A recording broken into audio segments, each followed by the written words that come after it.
What's going on, YouTube? This is SG1 Sports here on the SEC channel at the Voice of College Football. We're going to preview the 2023 schedule for the Arkansas Razorbacks. Before we get to 2023, let's look back at 2022. Here was the schedule from 2022, and you can see a 7-6 record for Arkansas, 6-6 in the regular season. Got off to a great start with Cincinnati, South Carolina, Missouri State. Get 3-0.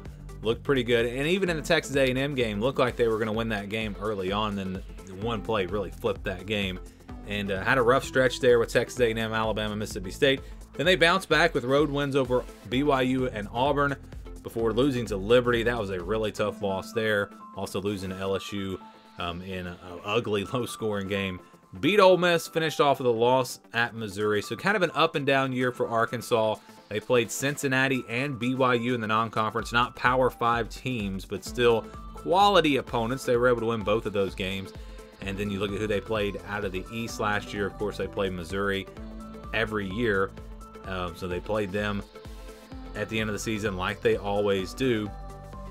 And then also they played South Carolina early in the year. Remember, they looked really good in that game. It's funny how you look back at that game, that Arkansas-South Carolina matchup, and then look at where those teams finished. It's pretty crazy. It's pretty crazy. But let's look ahead to 2023 now. And these are the games that they'll play outside of the division. They'll play Western Carolina, Kent State, BYU, and Florida Atlantic University. Those will be the non-conference games. So not a very tough, I mean, that's just not a tough non-conference schedule at all. BYU could potentially be a somewhat challenging game. Remember, they took care of business in that game last year, and this time it's at home. So you feel pretty good about that non-conference schedule if you're an Arkansas fan. And then you look at their opponents out of the East. Of course, they play Missouri every year. And then they also play Florida. Florida's a team that may finish in the bottom half of the East again. So that's actually a pretty good schedule.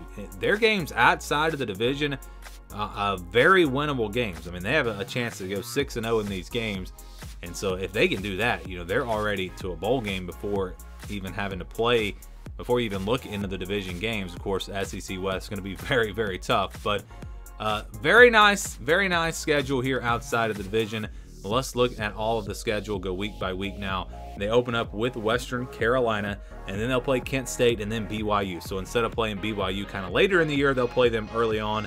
And you've got 3 non-conference games there to get things started. Also, they play LSU early. They play them September 23rd.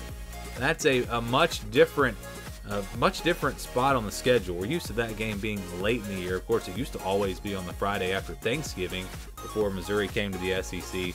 So that'll be interesting seeing that game in September. Kind of strange.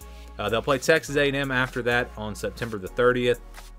And then I tell you what were they doing when they put the schedule together as far as the home and aways?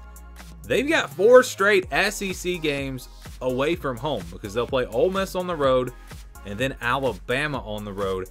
I don't know what they were thinking with these games. Why would you put Arkansas in that situation? 4 straight conference games away from home. And I realize Texas A&M is technically their home game. You've got LSU, Ole Miss, Alabama, and Florida. So you've got 4 true road games, which means Texas A&M is technically their home game. They've only got 3 SEC home games because, again, that game neutral site. But that's I don't understand that one. I don't know what the SEC was trying to do there to Arkansas, but LSU, Texas A&M, Ole Miss, Alabama, 4 very tough opponents, all in the division, all away from home. All in a row. That's very tough. They'll play Mississippi State after that. That is a home game. Then they get a bye week before going on the road yet again. This time they'll play at Florida. They do finish off with 3 home games. They get Auburn on November the 11th, FIU on the 18th, and Missouri. That will probably be the 24th.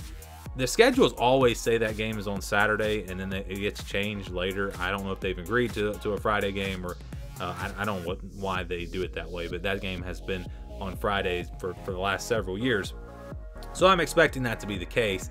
But again, this is just a weird schedule with how they put the home and away games on here. I just don't understand it. You've got the 4 4 straight games away from home, 5 out of 6, and then they finish with 3 home games. So you start with 3 home games, you finish with 3 home games. And you go back to last year, they had all those kind of spurts where they'd win 3, lose 3 in a row. The schedule's kind of setting up to possibly put them in that situation again this year. Overall, not a horrible schedule. Again, your draw is out of the East, not all that bad. Non-conference schedule is not bad, but just the way the games are lined up, this is not good, I think, for Arkansas, with especially that stretch from LSU to Florida, no bye week, 5 out of 6 games away from home. That's going to be very tough right there in the middle of the season. But again, overall, not a bad schedule, just a bad setup with the schedule for Arkansas in 2023.